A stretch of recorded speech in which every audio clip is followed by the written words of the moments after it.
Hi friends, welcome to my channel super trader Lakshya. और यहाँ पे बात करूँगा किस तरीके से हम प्लान कर सकते हैं कल के दिन।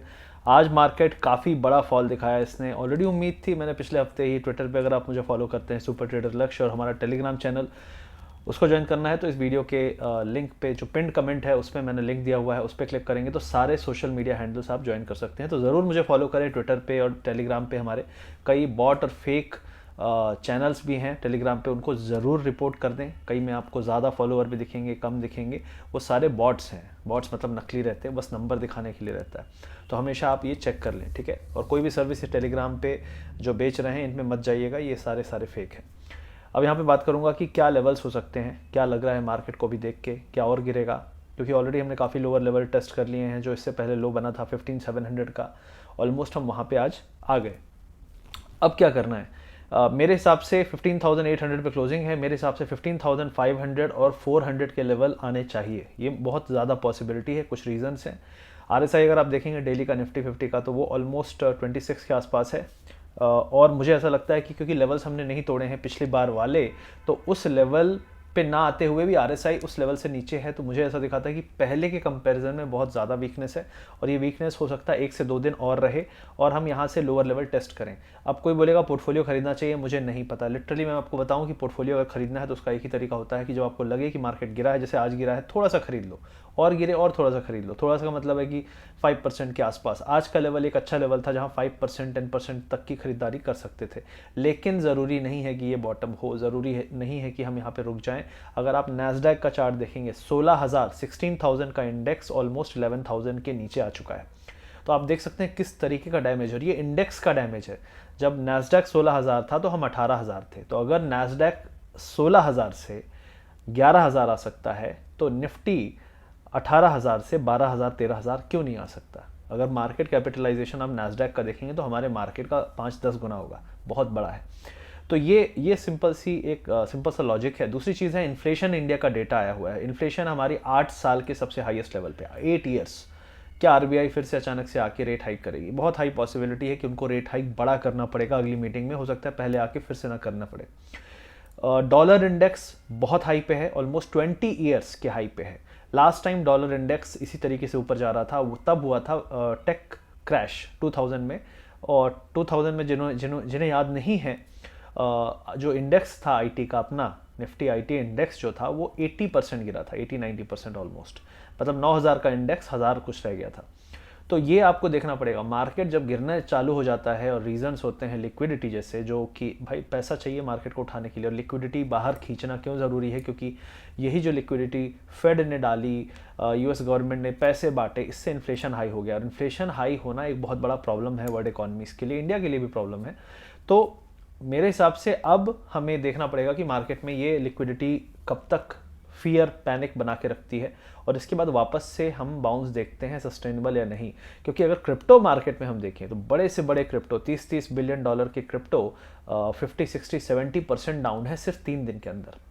तो ये नॉर्मल फॉल नहीं है। अगर आपको लग रहा है ये नॉर्मल नैस्डैक का फॉल है या यूएस मार्केट का, नहीं है। ये एक बहुत बड़ा पैनिक लेड फॉल है जो टेक कंपनीज़ में, इनोवेशन वाली कंपनीज़ में आया है, और उसके कारण आप देख रहे हैं ये फॉल है। तो बहुत जल्दी पैसा लौट के नहीं आएगा, क्योंकि जब कोई अभी अभी इतना बुरा पिटा है इस मार्केट में, वो वापस जल्दी नहीं, वो 2-4 दिन तो उसको हाइबरनेशन में चला जाएगा। वो बिल्कुल मतलब उसका शरीर गर्म हो जाएगा, ऐसी हालत होगी।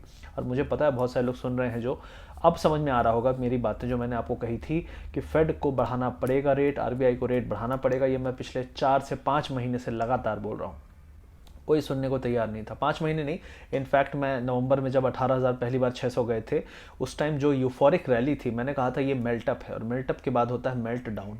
तो राइट नाउ जो हम देख रहे हैं वो मेल्ट डाउन फेज़ है मार्केट का। यहाँ पे सारे भाग रहे हैं, बेच रहे हैं, और डैमेज बहुत ज़्यादा है पोर्टफोलियोज़ में।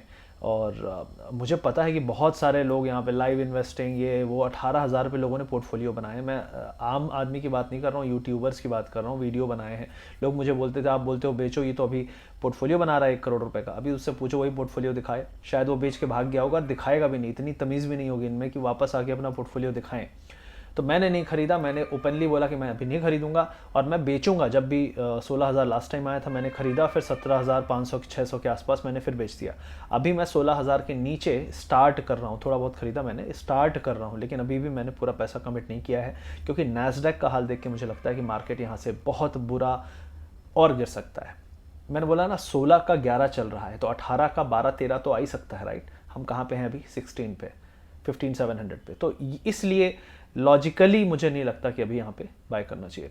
निफ्टी के लेवल 15,400 300 तक आ सकते हैं और उसके नीचे 14,700 आ सकते हैं। इमीडिएटली जो सपोर्ट मिलेगा 15,000, 15,400, 15,200 पे मिलेगा। बैंक निफ्टी की बात करूं तो यहाँ पे बहुत कमज़ोरी हो सकती है। इन्फ्लेशन का डेटा आज इंडिया का आया है, बहुत हाई है। मुझे लगता है कि बैंक निफ्टी यहाँ से कम 1,000-1,200 पॉइंट और टूटना चाहिए। 32,400-300 के आसपास पहला सपोर्ट है, और उसके बाद इकलौता सपोर्ट जो आएगा वो 30,900, 30,800 के आसपास आएगा। फिर उसके नीचे हम वहाँ पे पहुँचने पे ही बात करेंगे, लेकिन राइट नाउ 30,800 तक के लेवल तो मुझे दिखते हैं, और बैंक निफ्टी से ज़्यादा कमज़ोर है। तो बैंक निफ्टी में अभी बहुत कुछ बाकी है, जलजला जो है मार्केट का। तो ये दो चीज़ें हो गई। दूसरा है आईटी इंडेक्स। तो आईटी इंडेक्स कई लोग बोलेंगे यार गिरना बंद हो गया, लेकिन आईटी इंडेक्स हाई से कितना गिरा है अगर आप उसका अंदाज़ा लगाएं तो आप ये नहीं बोलोगे कि गिरना बंद हो गया, आप बोलोगे ये बहुत ज़्यादा ऑलरेडी गिर चुका है, इसलिए शायद ये रेस्ट ले रहा है। तो आईटी इंडेक्स 39,000 से 29,000 पे है, 25% गिर चुका है।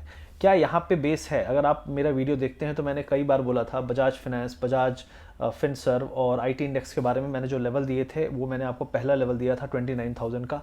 हम 29,000 के आसपास हैं, लेकिन अभी भी मुझे नहीं लगता यहाँ पे बेस बनेगा। 28,400 मतलब आईटी इंडेक्स भी धीरे धीरे करके 4 से 5% यहाँ से गिर सकता है। तो ओवरऑल क्या पोर्टफोलियो में इमीडिएटली बाय करना चाहिए? मेरे हिसाब से ये जो फॉल है ये इतनी जल्दी ऊपर नहीं जाएगा, ये थोड़ा सा कंसोलिडेट करेगा, बेस बनाएगा, ग्लोबल माहौल सुधरने का वेट करेगा, तभी ये ऊपर जाएगा। तो फिलहाल ये मेरा व्यू है। इन्फ्लेशन का डेटा यूएस में बहुत ही ज़्यादा हाई आया था कल, और यूएस में जो प्रोड्यूसर प्राइस इंडेक्स है, जो भी जो प्रोड्यूसर्स हैं उनका जो एक रेट बढ़ाने का, जो प्राइस बढ़ाने का, इन्फ्लेशन का दिखाने का एक इंडेक्स है, वो भी ऑलरेडी हाई पे है, बहुत ज़्यादा नहीं बढ़ा है लेकिन हाई पे ही टंगा हुआ है। तो वो भी एक प्रॉब्लम है, और कोविड की प्रॉब्लम चाइना में तो है ही है, और जो भी उससे रिलेटेड लॉकडाउन्स हैं जिसके कारण सप्लाई चेन इश्यूज हो रहे हैं। तो ये जल्दी जाने वाला भूत नहीं है, ये बहुत लंबा सताने वाला है। और क्रिप्टोज़ में ऑलरेडी मैंने आपको बताया कि इतना बड़ा मार्केट कैप साफ़ हो गया है पिछले एक हफ्ते के अंदर। मैं कह सकता हूँ 300-400 बिलियन, 400-500 बिलियन साफ़ हो गया एकदम। तो it is not a small panic जो पहली बार हम देख रहे हैं काफ़ी सालों बाद। और निफ्टी बैंक निफ्टी के लेवल्स में बताऊं तो निफ्टी बैंक निफ्टी का सेम चीज़ है। आपका एनालिसिस करिए, आरएसआई देखिए, तो आरएसआई मेरे हिसाब से अभी अगर लो बना चुका है तो इंडेक्स लो बनाएगा, और जो लोअर लेवल है मेरे हिसाब से 15,400 के लेवल पहले आते हैं, और स्ट्रॉन्ग सपोर्ट 14,500 पे आएगा। अगर आ गया 14,500 मार्केट तो आप उम्मीद करिए कि वहाँ पर आपको पैसे लगाने लायक अच्छा मौका है।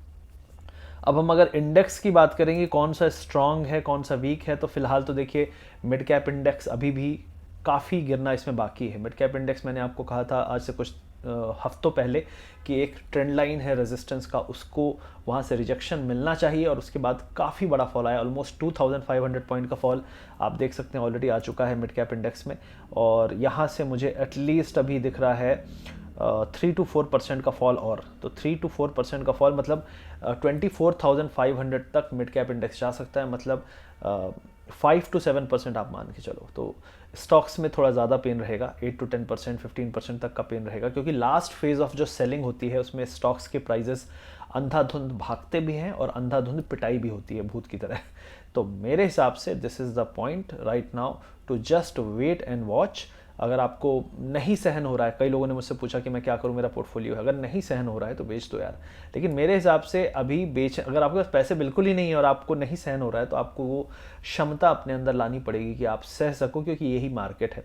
अभी मैं खरीद रहा हूँ लेकिन मुझे टेंशन नहीं है, क्यों पता है? क्योंकि मैंने 17,700 पे अभी जो रिसेंटली में रैली आई थी HDFC वाले दिन, उस दिन मैंने सारा का सारा माल बेच दिया था। अभी मैं ITC भी खरीद रहा हूँ, सारी चीज़ें मैं अभी खरीद रहा हूँ। ITC में मुझे भले 15 रुपये महंगा खरीदना पड़ रहा है, लेकिन बाकी स्टॉक में मैं कम से कम 15% सस्ता माल उठा रहा हूँ, सस्ता स्टॉक उठा रहा हूँ। तो ये चीज़ कहाँ मिलेगी?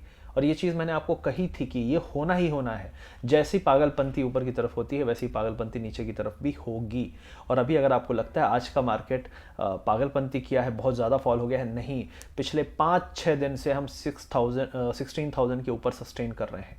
तो ब्रेकडाउन आज शुरू हुआ है। अगर आपको लगता है कि ब्रेकडाउन, अरे ये तो बॉटम बन गया, और बॉटम कहाँ बना?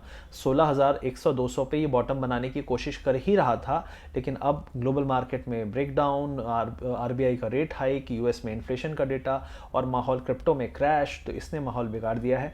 और वही रिटेलर कहीं और लॉस खा रहा है तो यहाँ पे उसका दिमाग ख़राब रहेगा तो वो बेचेगा ही। तो मुझे ऐसा लगता है 2 से 3 कैंडल जब बनेंगे इस ब्रेकडाउन के बाद, जो ये अभी ब्रेकडाउन हुआ है 16,100 के नीचे, 2-3 कैंडल बनेंगे, उसके बाद ही हम बॉटम बनाएंगे। उस हिसाब से 15,000 15,200 लेवल एक ठीक ठाक लेवल है जहाँ पे बेस बन सकता है।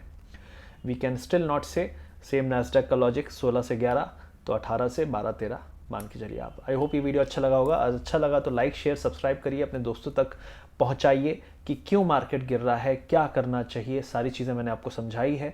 सेक्टर के बारे में बता दिया, स्टॉक स्पेसिफिक मैं बहुत ज़्यादा नहीं बता पाया। मैं दोबारा से यूट्यूब लाइव करता हूँ रेगुलरली, पहले करता था, अभी बहुत दिन से नहीं कर रहा हूँ, लेकिन मैं स्टार्ट करूँगा और उसमें सारे क्वेश्चंस आपके लूँगा। तो अगर इस वीडियो में अच्छे लाइक्स और शेयर आप करोगे, लोगों तक पहुँचाओगे, तो ज़रूर मैं वो स्टार्ट करूँगा आज से। मिलते हैं बहुत जल्दी। Thank you very much guys.